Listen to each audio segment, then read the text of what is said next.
안녕하세요. 이웃집 닥터 김희연입니다. 오늘은 저의 과일식 전후 검사 결과와 저의 견해에 대해서 말씀드리도록 하겠습니다.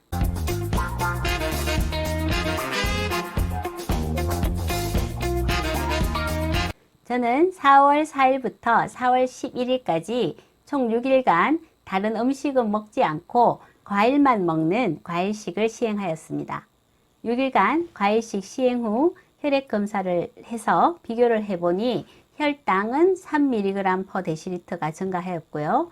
총 콜레스테롤은 54, 좋은 콜레스테롤이라고 불리는 HDL 콜레스테롤이 21 감소, 나쁜 콜레스테롤이라고 흔히 불리는 LDL 콜레스테롤이 31mg/dl가 감소하였습니다.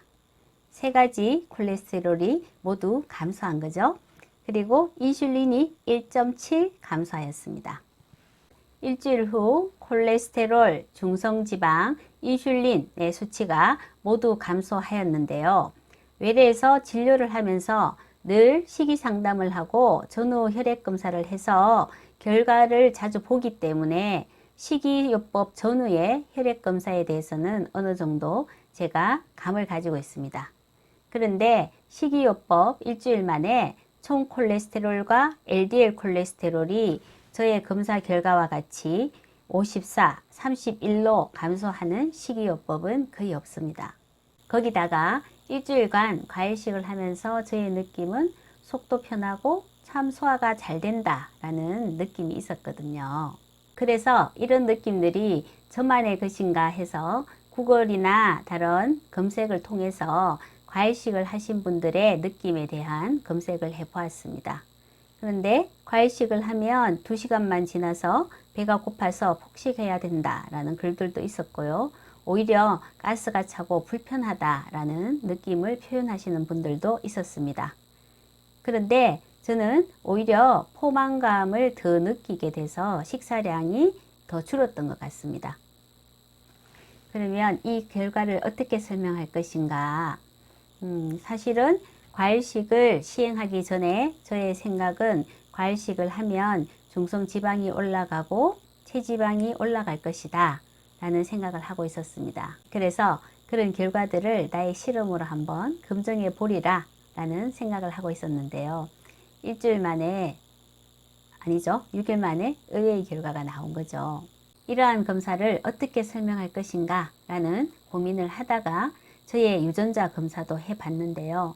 저의 유전자 검사의 결과는 저는 탄수화물과 지방을 골고루 잘 연소시켜서 에너지원으로 쓰는 능력이 있다라는 결과가 나왔습니다.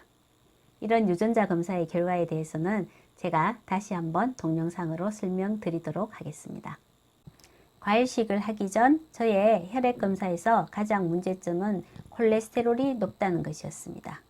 저의 식습관 중에 머신으로 내린 에스프레소 커피를 하루에 한두 잔 마시는 습관이 있었습니다. 에스프레소 커피에는 식물성 콜레스테롤인 카페스테롤이 함유되어 있는데요. 그런데 과일식을 하는 동안에 일부러 커피를 안 마시려고 한 건 아닌데 피곤하지 않아서인지 커피를 거의 마시지 않았던 것 같습니다. 그렇다고 해도 콜레스테롤이나 LDL 콜레스테롤의 감소량이 엄청 높죠. 우리 몸의 혈중 콜레스테롤의 85%는 간에서 만들어지는 것이고 15%는 식사를 통해서 들어오는 것입니다. 콜레스테롤은 호르몬의 재료로도 쓰이지만 항염증 작용을 위해서도 만들어지기도 하는데요. 과일식으로 어떤 이유에서인지 콜레스테롤을 만들어야 할 이유가 줄어들지 않았나 하는 생각도 듭니다. 저는 저위산증으로 인해서 소화 흡수 능력이 떨어져 있기 때문에 HDL 콜레스테롤이 높은 경향이 있습니다.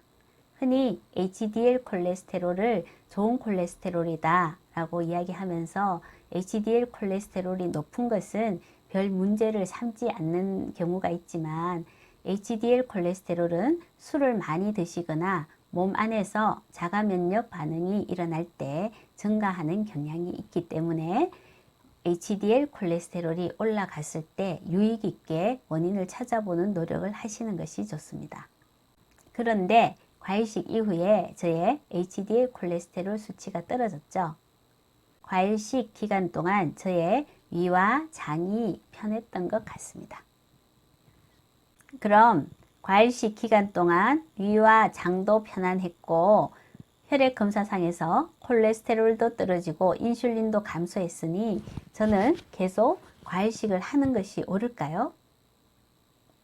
거기에 대한 저의 생각을 말씀드리도록 하겠습니다.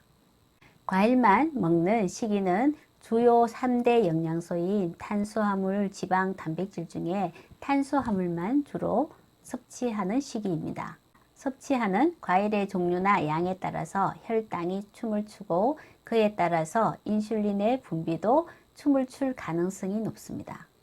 저는 과일식을 6일간만 시행하여서 그 결과로 콜레스테롤과 인슐린이 같이 감소한 것이지 과일식을 더 길게 시행했을 경우에는 인슐린이 올라갈 가능성이 매우 높습니다.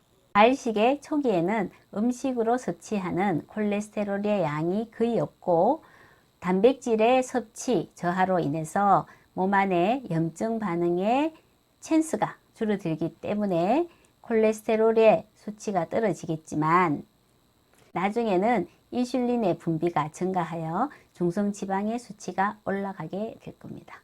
과일을 껍질째 섭취하였기 때문에 식이섬유와 파이토케미칼 같은 생리활성 물질의 섭취 증가로 인해서 긍정적인 결과를 줄 수는 있지만 과일은 근본적으로 단백질과 지방이 부족한 원푸드 다이어트입니다. 장기적으로는 근육의 소실을 초래할 수가 있고 과일에 포함된 당은 과당이 대부분이기 때문에 당 독소의 생성 리스크가 커지고 장기적으로는 장 내에 세균총의 변화를 일으키기가 쉽습니다. 당 독소는 포도당보다는 과당을 섭취할 때 발생 가능성이 10배 가량 높습니다. 그 외에도 과당을 많이 섭취하면 요산의 발생이 증가하고 포도당과 달리 과당은 간에서 알코올과 같은 대사 과정을 거치기 때문에 과당을 많이 섭취할 경우 지방간의 발생 위험이 올라갑니다. 이러한 근거로 비록 일주일 동안 시행한 저의 과일식 전후 혈액 검사 결과는 매우 좋았음에도 불구하고 과일식을 다이어트의 목적이나 건강 정진의 목적으로 시행하시는 것은 바람직하지 않다는 것이 저의 생각입니다.